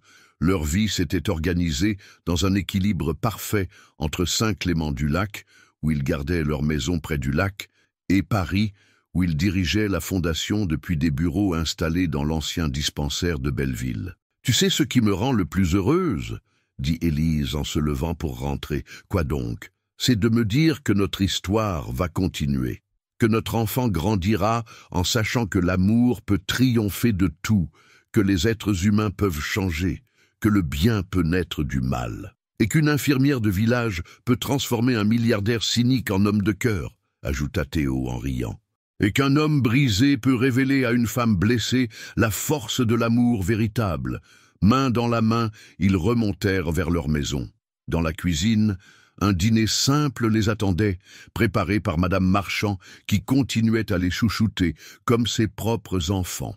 Sur la table, un bouquet de roses blanches rappelait discrètement la mémoire de celles qui avaient rendu leur bonheur possible. Plus tard, dans la soirée, alors qu'Élise s'endormait contre son épaule, Théo contempla le visage paisible de sa femme. 3 ans plus tôt, il était un homme mort spirituellement, ne vivant que pour l'argent et le pouvoir. Aujourd'hui, il était un homme accompli, aimé et aimant, trouvant sa joie dans le service aux autres. « Merci, Manon », murmura-t-il dans l'obscurité. « Merci de nous avoir réunis. Merci d'avoir fait de ta mort une source de vie. » Quelque part dans les étoiles qui brillaient au-dessus de Saint-Clément-du-Lac, une petite fille souriait. Son sacrifice n'avait pas été vain. Il avait donné naissance à un amour éternel et à une œuvre qui perdurerait bien au-delà de la vie de ceux qui l'avaient créée. Dans quelques mois, naîtrait un enfant qui porterait son nom. Dans quelques années, d'autres enfants viendraient agrandir cette famille unie par l'amour et le service. Et pendant des décennies encore, la Fondation Manon continuerait à sauver des vies, perpétuant le message que sa mort avait délivré. L'amour est plus fort que la haine, le pardon plus puissant que la vengeance, et la bonté plus durable que l'égoïsme. L'histoire de Théo et Élise était devenue légende à Saint-Clément-du-Lac. Les habitants du village la racontaient aux visiteurs, s'arrêtant toujours devant le banc au bord du lac où tout avait commencé. Certains soirs d'été, on pouvait voir des couples d'amoureux s'y asseoir, espérant que la magie du lieu toucherait leur propre histoire. Car au-delà de l'anecdote personnelle, cette histoire parlait à tous ceux qui croyaient encore au pouvoir transformateur de l'amour. Elle prouvait que les fins ne sont que des commencements déguisés, que les accidents peuvent être des bénédictions cachées, et que la mémoire du cœur est plus forte que toutes les blessures du passé. Théo et Élise Morel vivraient heureux et auraient beaucoup d'enfants. Mais surtout, ils continueraient toute leur vie à honorer la mémoire de celle qui les avait réunis. Manon Dubois, 8 ans, étoile éternelle dans le ciel de leur amour. La mémoire du cœur avait triomphé.